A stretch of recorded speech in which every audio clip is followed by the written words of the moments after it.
नमस्कार, जिंदा एकेडमी के ऊपर आपका हार्दिक स्वागत है। ये जो स्टैटिस्टिक का लेक्चर नंबर 9 स्टार्ट हो रहा है।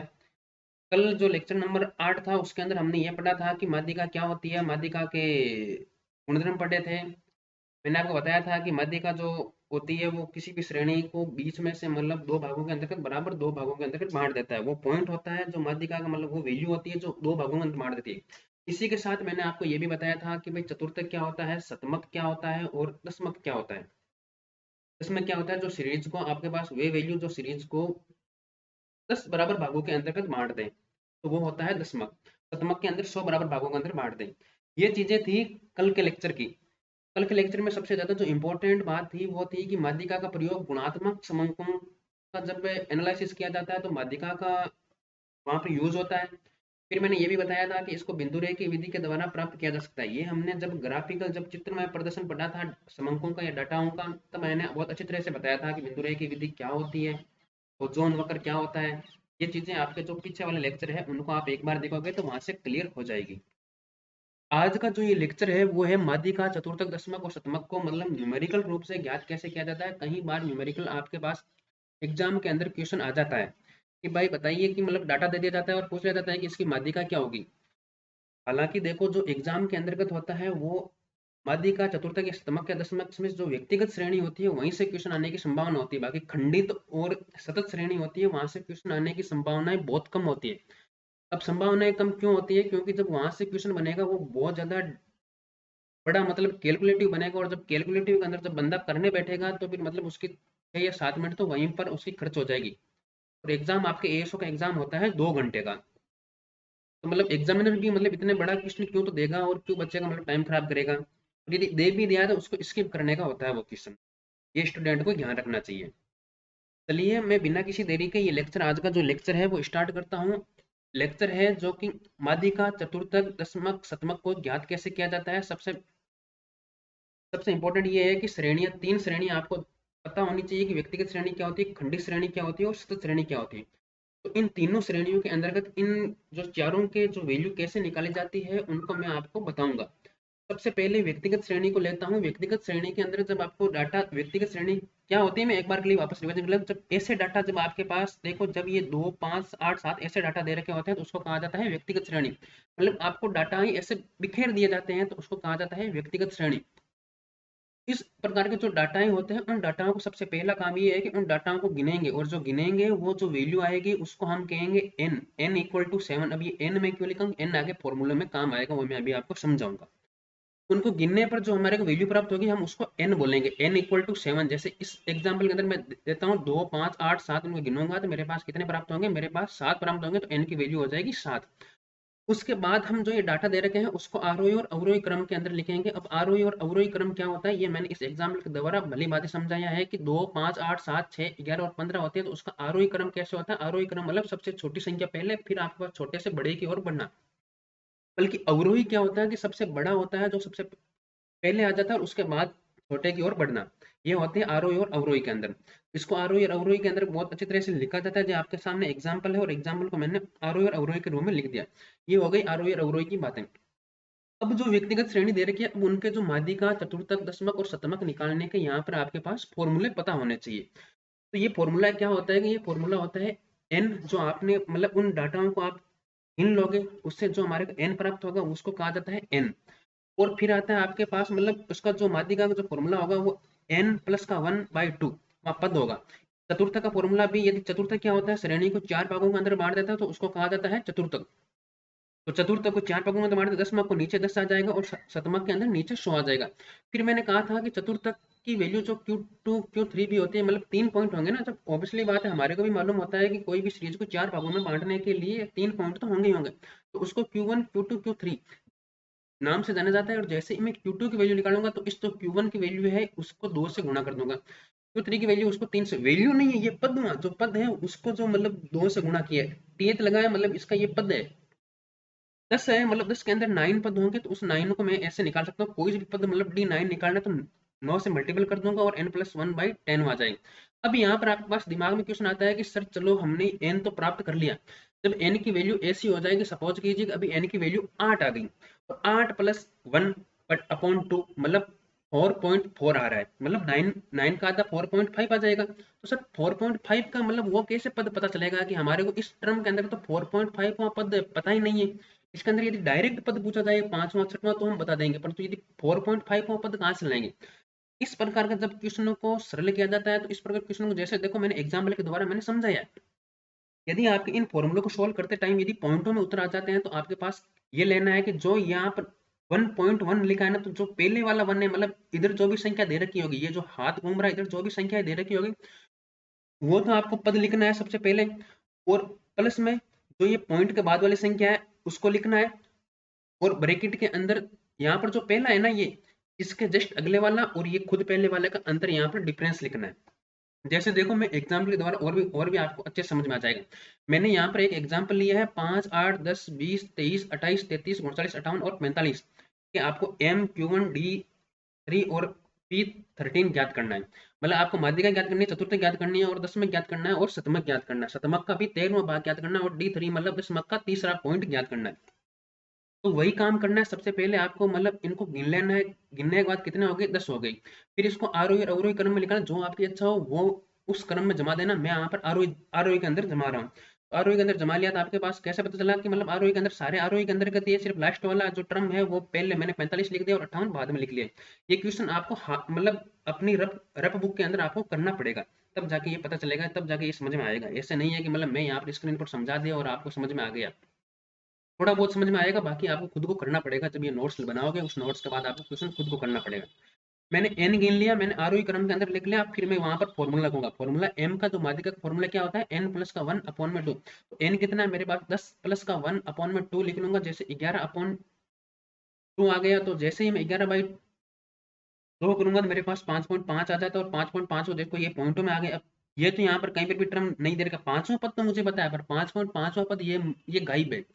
तो यहाँ पर गायब है तो हमारे को इसको कैलकुलेट करना तो पड़ेगा ना, ये कौन सा पद होगा। तो इस पद को बनाने के लिए, इसकी जो वैल्यू निकालने के लिए, वैल्यू कैसे निकाला जाता है, बताया था कि मैंने 5.5 जो पहले वाला ये जो 5 है ना, ये जो हाथ घूम रहा है, इसको मैंने पांचवा पद हो गए। तो पांचवा पद कौन सा हो गए, 1, 2, 3, 4 और 5, पांचवा पद हो गया आपके पास 23वां।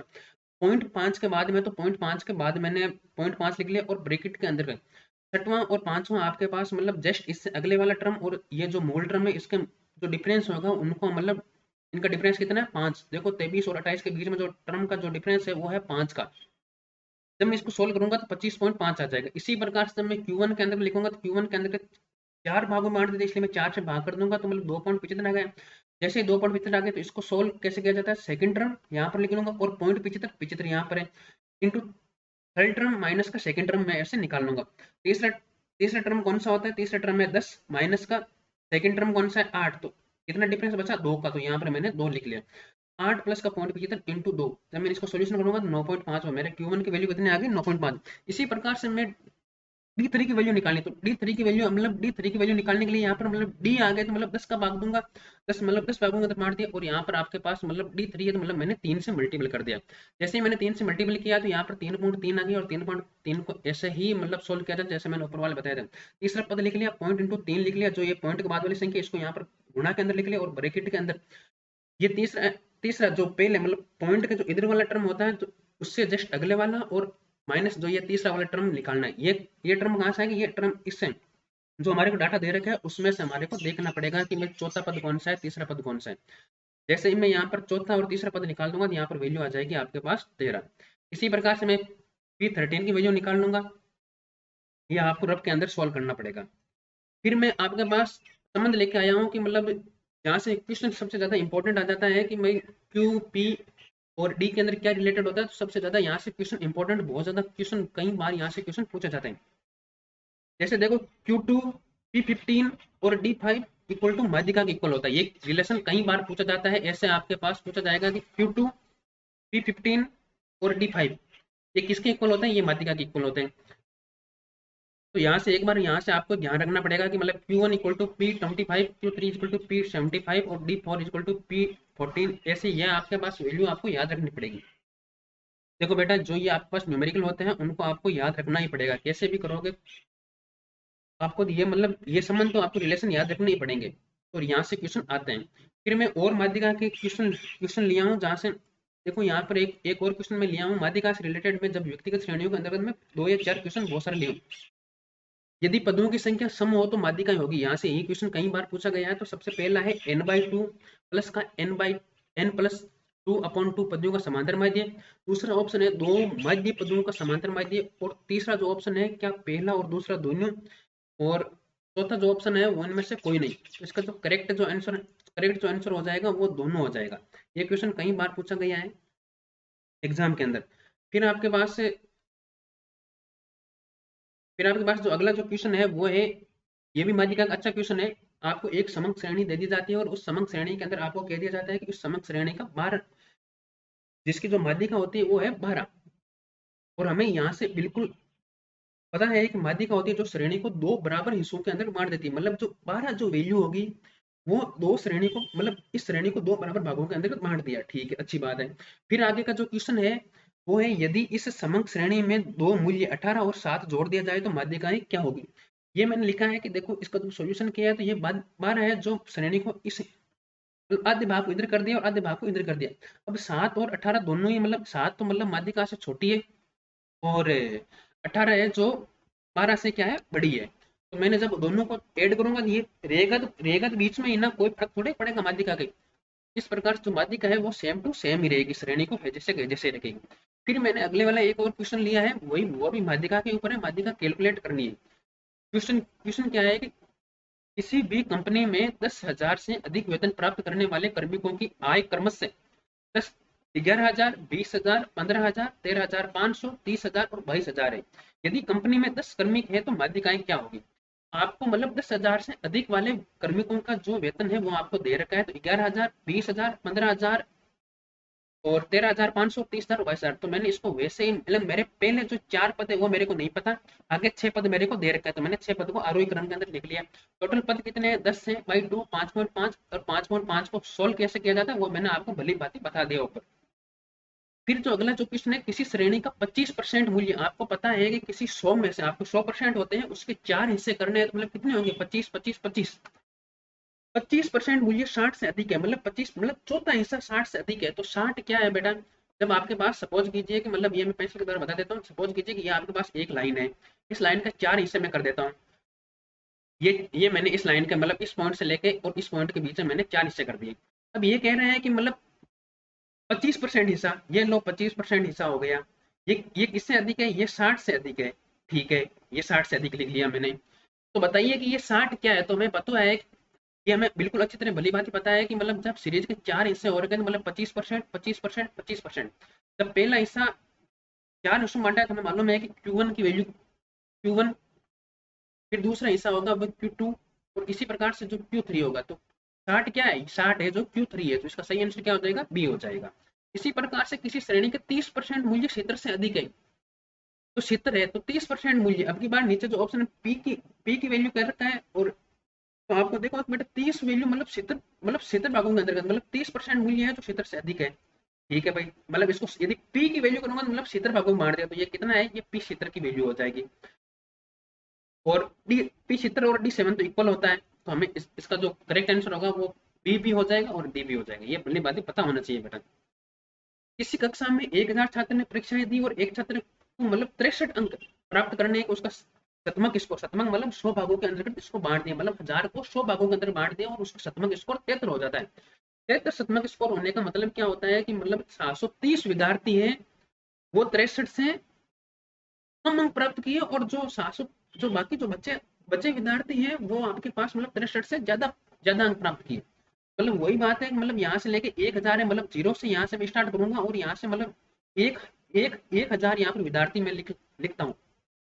इसको मैं 100 भागों के अंदर बांट देता हूँ। 100 भागों के अंदर बांटे में मुझे पता है कि मतलब जो शतमक स्कोर है वो 73 है। 73 तक पहुंच जाता है जिसकी वैल्यू है 63 आपको दे रखी है। जब 73 तक पहुंच जाता है मुझे पता है कि 730 है, उन्होंने मतलब 63 से अंक कम प्राप्त किए। तो बस यही आपको मतलब ऑप्शन का उत्तर है। तो इसका क्वेश्चन का उत्तर है मतलब 730 छात्रों ने 63 से कम अंक प्राप्त किए। तो इसका सही करेक्ट आंसर क्या हो जाएगा, 730 छात्रों ने 63 से कम अंक प्राप्त किए। ये समझ में आ गया ना, मतलब 1000 छात्रों 1000 को मतलब 100 के बराबर मानना है इन्होंने। फिर वही उनको डिवाइडेड कर दिया तो शतमक शतमक मतलब 73 स्कोर, मतलब 73 से मतलब 73 मतलब बोलूँ तो 730, मतलब 1000 को 100 के अंदर बांटा है तो मतलब 73 मतलब 730 हो गई। 730 है जो कम विद्यार्थी है, मतलब 730 विद्यार्थी उन्होंने 63 से कम अंक प्राप्त किए, तो करेक्ट आंसर हो जाएगी। ये है जो शतमक और दशमक के ऊपर क्वेश्चन कैसे आते हैं, ये आपको मैंने क्वेश्चनों का सोल्यूशन बता दिया आपको। फिर मैंने बताया कि जो माध्यिका का शतमक और उनको जो खंडित श्रेणी के अंदर किस प्रकार से व्यक्त किया जाता है, मतलब कैसे ज्ञात किया जाए। तो अब खंडित श्रेणी मैंने यहाँ पर देखो बेटा, इस लेक्चर के अंदर ये जो मैं यहाँ पर लिखा हूँ कि खंडित श्रेणी कैसे कैसे बनाई जाती है। तो खंडित श्रेणी एक्स दे रखा है, एफ आपको दे रखा है, एक्स के अंदर आपको 1 2 3 4 5 आपको दे रखा है और एफ आपको दे रखा है, मतलब ऐसी ऐसी जो सीरीज होगी उसको कहा जाता है खंडित श्रेणी। इस खंडित श्रेणी से हमारे को सीएफ ज्ञात करना है, और सीएफ ज्ञात करना मैं पहले भी बता चुका हूँ आपको, जब शायद सेकंड या थर्ड लेक्चर के अंदर मैंने बता दिया। इसका सीएफ कैसे कैसे ज्ञात किया जाता है, तो इनको जो ऐड ऐड करते हैं, तो पहले वाला ऐड 2 है, फिर जब दूसरे वाले सीएफ लगा तो इससे जो पहले वाला है 2 और 4 को जोड़ लेता है तो यहाँ पर बन जाता है 6। इसी प्रकार से इससे जो तीसरे वाले से पहले वाला एफ सारे जोड़ लेते हैं, कम्युलेटिव फ्रीक्वेंसी बोल जाता है, मतलब सारे जोड़ लेते हैं। लास्ट का जो आएगा वो आएगा 27 आपके पास, मतलब ये पद होते हैं 27 सारे के सारे, मतलब इनको जोड़ूंगा तो ये भी आपके पास मतलब पद होते हैं 27। जब आपके पास मतलब माध्यिका निकालने सबसे पहले मैं क्या क्या प्राप्त करूंगा, मैं n/2 प्राप्त करूंगा। n कितना यहाँ पर है 27, तो मैं 27 का जब मैं 2 प्राप्त करूंगा, मतलब 27/2 प्राप्त करूंगा, तो 27 का 2 13.5 हो जाता है, और 13.5 से दूसरा जो आपके पास सीएफ ज्ञात करना है, तो सीएफ जो n/2 के बराबर या n/2 से ज्यादा होगी, तो यहाँ पर जो सीएफ है वो n/2 कितना है 27, मतलब 13.5 प्राप्त हुआ मेरे को n/2।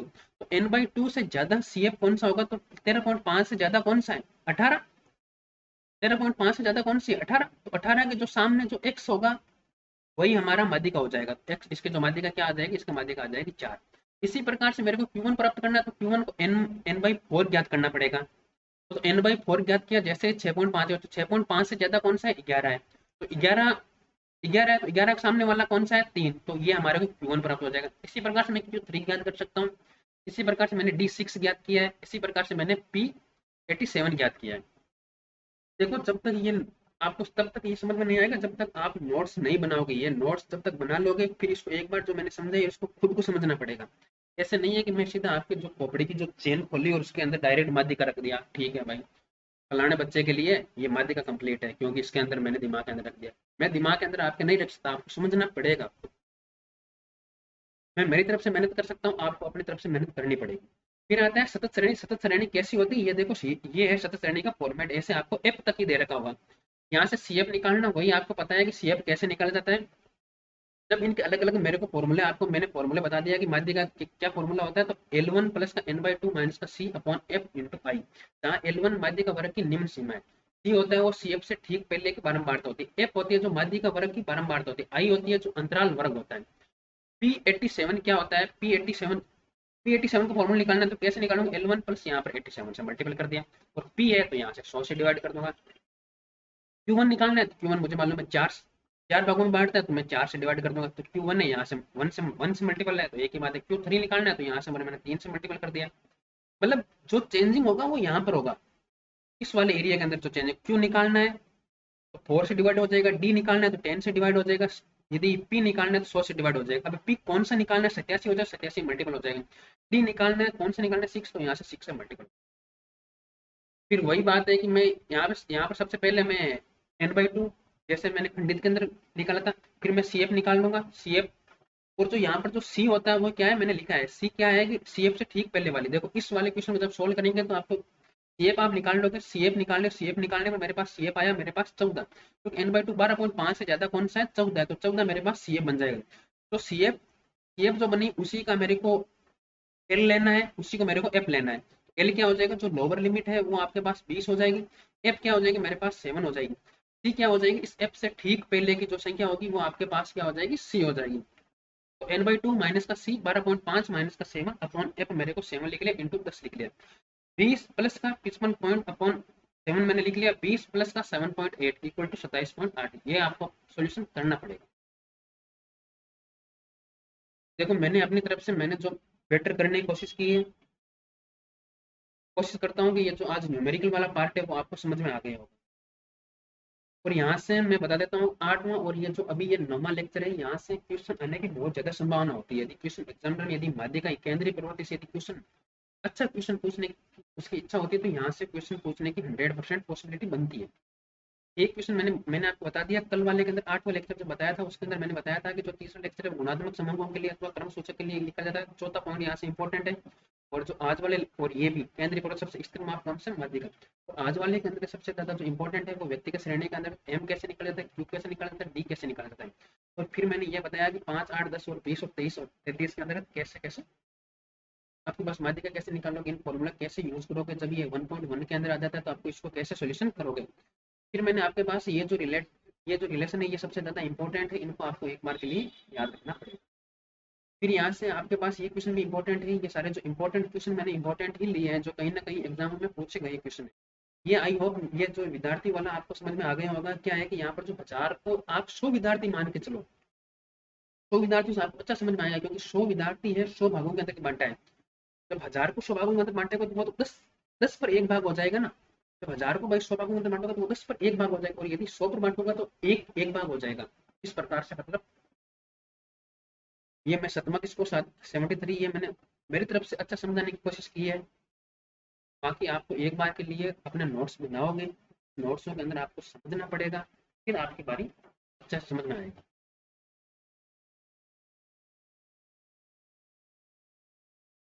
ठीक है, चलिए ये बात, तब तक के लिए आप जिंदा अकेडमी देखते रहिए। कल वाले लेक्चर में बहुलक बहुलक होगा, चलते रहिए। जिनका पढ़ा हुआ है उनके लिए रिवीजन हो रहा है, और जिनका फर्स्ट टाइम पढ़ रहे हैं वो अपने नोट्स बनाएं और अच्छे से तैयारी कीजिए। धन्यवाद, आपने जिंदा अकेडमी के ऊपर इतना टाइम बिताया। Thank you.